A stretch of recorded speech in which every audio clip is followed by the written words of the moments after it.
The Lord says, the thing that you keep feeling tugging on the strings of your heart, and you're wondering, is this right? Am I supposed to do this? Am I supposed to carry forward? And God says, the fact that I keep bringing you back to it is actually the sign. It's the proof that you're looking for that, yes, I want you to say yes to this.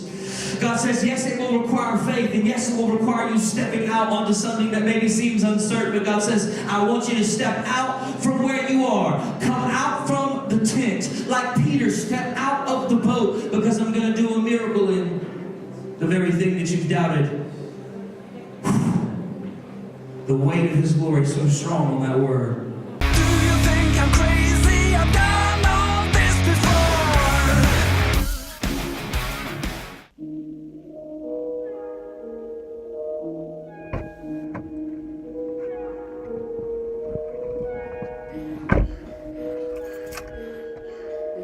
Wow. So, yeah, that's why I'm back. I'm not gonna say that. I had too many videos saying I'm back. What happened? What changed? Well, that's exactly what you saw. I went up to youth camp. We sent 3 kids up there, and we had to send a leader. And then the DYD, John May, messaged me, emailed me, and said, hey, can you come and do the film, do the camp video? And I was like, yeah, sure, no problem. I'd already been kind of putting the word in to a few other people, like back at Fine Arts, Lonnie. I was telling Lonnie, like, I was kind of unhappy with the quality of the video the last couple years. I go to camp, I'm just there doing the video. Like I said, I got a couple students there, but I'm not a counselor, so I see them a couple times a day and that's it. I'm 100% doing the video. And that night, which I believe was Tuesday night, the dude delivers that message, and it hit me like super strong. And it was like, you are supposed to be vlogging. I want to really quick just give you a couple reasons of why I kind of stopped and quit, and why I've started and stopped Youth Factor so many times. And really comes down to one thing: I just don't feel worthy or adequate to do it, if that's the thing. Like, it seems super weird to be like, I'm a 33-year-old youth pastor. Like, okay, look, here's the thing. I felt like I needed to do Youth Factor, and at first I struggled with, it was just a blog back then when I first did it, like 2013 or 12 or 13, I think 13 or 14, when I first felt like God said start a thing for youth pastors. I'd already done this. I talked about this a little bit in a Christmas episode, but I'd already done this thing for youth pastors or churches in general, called Church Salute, and that blew up in my face, and I made a bunch of just stupid mistakes with that, and so that had kind of already made me shy away from it. I did this thing where, no, I didn't do a thing. I was just going with my life. I was distracted by a truck driving by. So I wasn't in youth ministry at the time. That was another reason I didn't want to start it. And I was like, what am I going to say to youth pastors? Like, I had this one great big success where I took a church in a small mountain town, and I had like 2 students. And then I took it in a 9-month period. I was there longer than 9 months. You got to go into the whole story. I don't know if I had it posted, but in about a 9-month period, I built it up to, obviously, I had an assistant, and then the whole thing was by a divine thing from God. So I use the term I built it up really loosely, but I built it up to what am I trying to say? Oh, like 30 to 35 weekly attendance. And after I left, it got up to, it was more of 40 to 45. I mean, I had an all-nighter that was so overbooked. We had a concert and then it went into an all-nighter that it was so overbooked that I think I had like close to 100 people show up, and we couldn't feed them all. So we had to like flip the schedule and not serve the food until after all the concert people left, because I had enough food for, like 40 people, and we were going to feed them, and then they would leave, and then we'd have the all-nighter. And so we had to do it, like, some of the students who kind of knew what was supposed to happen were like, dude, we're getting hungry, when's the food? I'm like, I gotta wait for more people to leave, we don't have enough food for everyone. It's like, that's like my one claim to fame, and I'm going to go out and I'm not even in youth ministry, I'm going to start a blog and tell other youth pastors, like, how to do it. And then if you follow my stuff, you know the story. I moved out to, Richmond, Virginia, got back in youth ministry. I started up a vlog instead of a blog. I've just basically, I'll sum this up by saying I've really struggled with this off and on, and God keeps saying, do this, do this, do this. And I'm like, I don't see how it's going to work. I don't see. So it's one of like, I don't really know what to do with it. I don't see how it's going to work. I kept trying to figure it out on my own, and I just couldn't see a way it would work or what to do. There's just the inadequacy of like, who am I? I don't have a 500 person youth group. How am I going to start producing, youth videos and whatnot? And so there's that one, and then I don't know, just like, and then when I felt like I needed to do the vlog, and that's the thing that was the current state of the format of like YouTube stuff, and it would be a great way to help with youth ministry, and that would be the way to do it. And I started doing it, but then I really struggled with like, so wait, I'm a youth pastor, but then I'm like trying to be a vlogger and trying to be an influencer.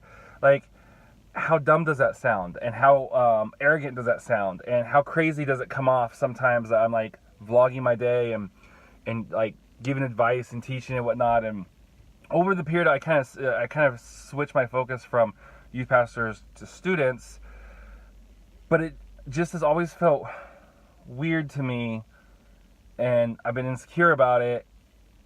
And then I'd get overwhelmed with it, and I'd get like a bunch of episodes backed up, and then this or that, or I'd release an episode and I'd stress like, oh, am I going to get like an angry, call or message from a parent, which has happened like 2 times since I've started first blogging, then vlogging. And I'm like, I don't need that extra grief of like upsetting people because of things I've said or things I've done, or they see something, like I was just like, I'm just going to focus on, my regular stuff. I got enough going on. I've got, driving for Lyft and Uber and youth ministry and the school and all. I don't need all this extra stuff. And I've stayed very detached from like the district even. I'm like, I'm just going to keep my head down. I've made my fair share of mistakes. I need to stay away from the whole trying to become too much and too big type thing.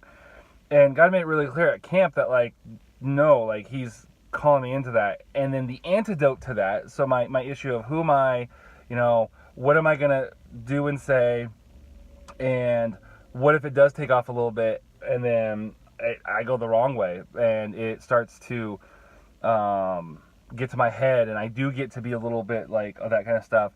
And his answer to that was spend more time with me. For years, it's been on my heart to spend put a few hours a day. In fact, I have, last year we were in Texas. And I kind of had this like a little bit of this, like I was sitting in a room. It was very hot like it is right now.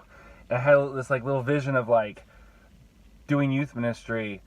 And I came home and I kept thinking about it. And then I realized, I'm like, oh, I need to write this down. And I kind of came up with this little thing here. It's just a little picture I printed off of the whiteboard.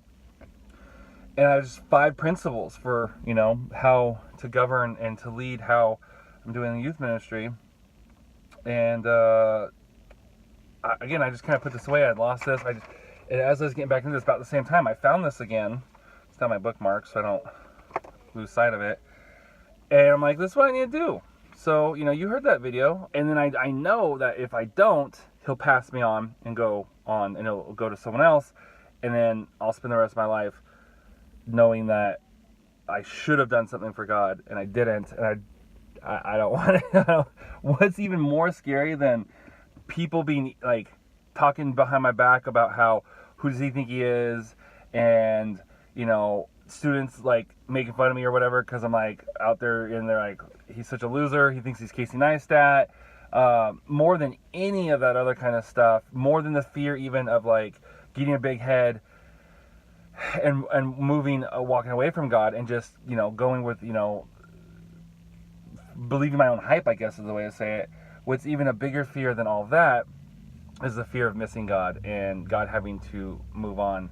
I heard a story once of Reinhard Bonnke doing this print book thing. He's like, God, this doesn't really fit in with like my anointing and what you've called me to do. And he said, you're right, because I didn't have it for you to do. I had someone else do it and they wouldn't do it. And I moved on to someone else and they wouldn't do it. I think it was moved on to someone else. I think he was the fourth person, maybe the third, but he was like the third or fourth person. He's like, so are you going to do it even though it's not, like was originally for someone else, or are you going to not do it too? And he's like, no, I'll do it. Like, it was kind of weird because this, doesn't fit in with what I, kind of my calling. He's like, but I'll do it. I don't want someone else to have to pick up the slack. I don't want someone else to be like, oh, this vlog thing doesn't really fit in, whatever. But, God's like, I need an influencer on YouTube. I need an influencer on, social media stuff. So it does fit in with things he's spoken to me throughout my life. So I'm just going to be obedient of it. And I'm just going to embrace it. So I'm not going to let the fact that any of those other things get in my head anymore. I'm going to have to really work with my schedule to make it work. And because I'm pretty busy already, which is one of the other reasons I kept quitting, because I would just get too backed up, and then next thing I knew I had like 6 episodes that needed to be edited, and then I just quit and then come back later. So I'm gonna leave you guys with the camp video. Enjoy.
Go.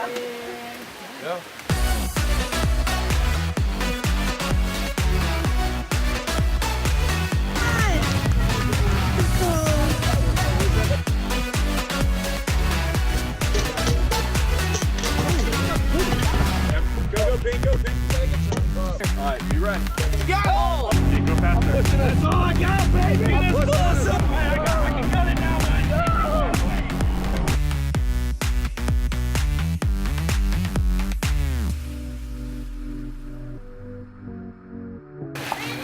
Come forward! Take her! Take her!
You take steps forward towards your destiny.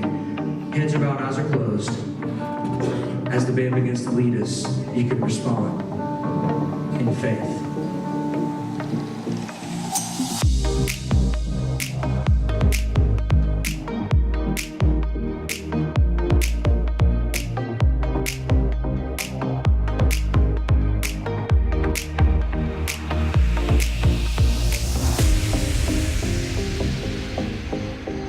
Is this right? Am I supposed to do this? Am I supposed to carry forward? God says the fact that I keep bringing you back to it is actually the sign. It's the proof that you're looking for that, yes, I want you to say yes to this.